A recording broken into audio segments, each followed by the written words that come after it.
this is Albina, And I'm Roger.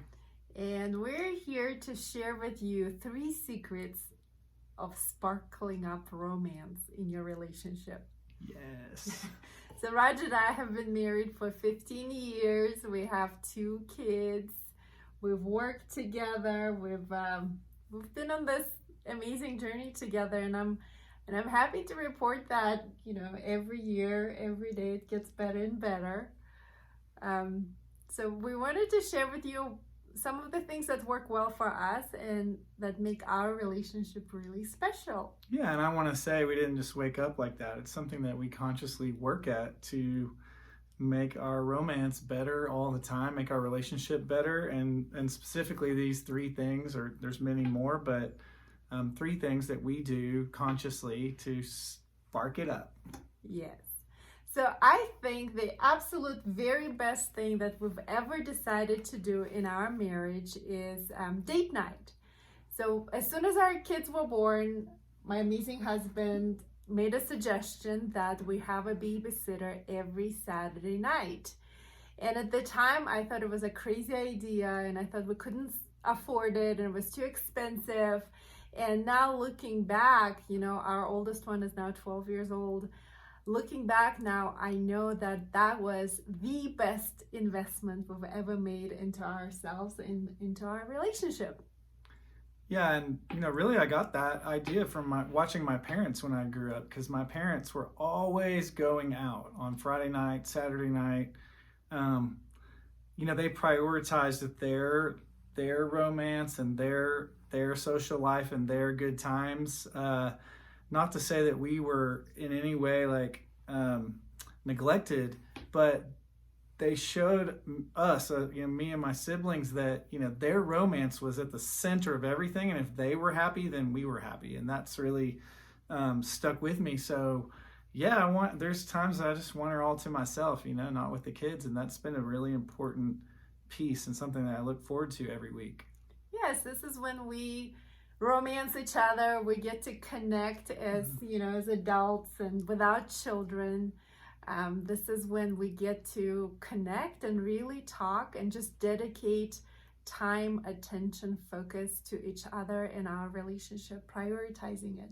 Yeah, and it's really time for us to get to know each other and connect, and get to really remember what it was that drew us to each other, because we work together too, so we're together 24/7, and so we have a rule at the beginning of our date night. It's 5 minutes for work, 5 minutes for the kids, and then no more work and no more kid talk, which kind of forces us to dig into other aspects of ourselves other than what's something about work and what's something about our kids, but to stay interesting ourselves, so that we have something to talk about, whatever it is that that we're interested in, and that's interesting. So our date nights are fun, and we get to flirt with each other and feel like a untethered couple at least once a week. So the secret number 1 is date night. Yes. And the second secret is, I like to say this, as women, I think it is important for us to know what makes us feel sexy. And a lot of times we don't even know what that is. So I invite you to reflect on and maybe write down what makes you feel beautiful and sexy and attractive. So for example, for me, it is putting on a sexy dress and putting on makeup and hair and getting my nails did, and and then my husband takes me out on a date night, and that makes me feel really excited, really sexy, and just going through that ritual once a week. I think it's important. It's important to keep that spark in the relationship. It makes me feel desired and wanted and beautiful and sexy, and this is just something that we do. Yeah, and when you feel that way, then it's then I get excited too, because I know that she's feeling good, feeling herself, and so it seems like it's always a good indulgence to go to the get the mani-pedi, or go buy some new sexy underwear, or whatever that looks like, right? or a new dress, or go get your hair done. And that seems like a really good idea. So I'm always encouraging that, especially as we get closer to date night. That's right. Yeah. So secret number 2, ladies, reflect on and identify what it is that makes you feel some type of way. The third one, I think I figured out over time, was to, as a man, to do the little things that make your partner feel appreciated, admired, and supported. It doesn't have to be a grand gesture, but little things, especially if you have learned over time kind of what it is that your partner needs to feel sexy, to feel that they're appreciated. One of them is take out the trash. So you can bet before Saturday night, on a date night, the trash is taken out, all the counters are clean, That's whatever right. that looks like. But also, it's the little things. It's the little things, and it's, we notice a lot of great things about our partners, but we don't always say them. And I think that's important too, to just take the time to appreciate them.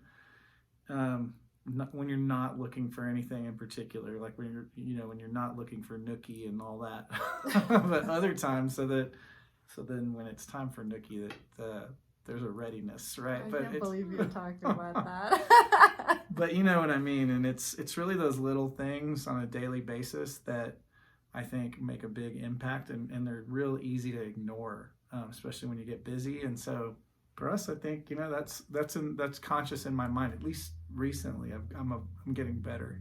Yeah. So these are just little things that we do in our everyday life. These are like a part of our weekly ritual, everyday ritual that helps us keep up the romance and sparkle going, and really spending time together and prioritizing each other. Yeah, and I have a bonus number 4. So if you stuck around this long, you get to hear the 4th one, which is, I think, super important, and that is to try new things together. Something that maybe neither one of you have a lot of experience at, because sometimes, like, if one of you is really good at something, the other one can feel awkward. I know that's happened before with me.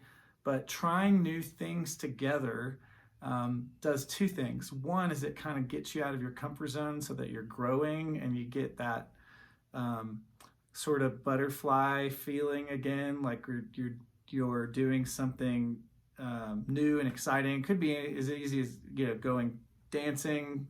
We've done that a few times, but it could be anywhere. Go try a new restaurant. Go do something that you don't normally do. Because what that does is it satisfies, everyone has a need for variety in some way. And when you're married, it could start to seem like, oh, there's no variety here. But you get to choose the variety within your committed relationship. And that can look a bunch of different ways. But we do tend to get stuck in our ruts.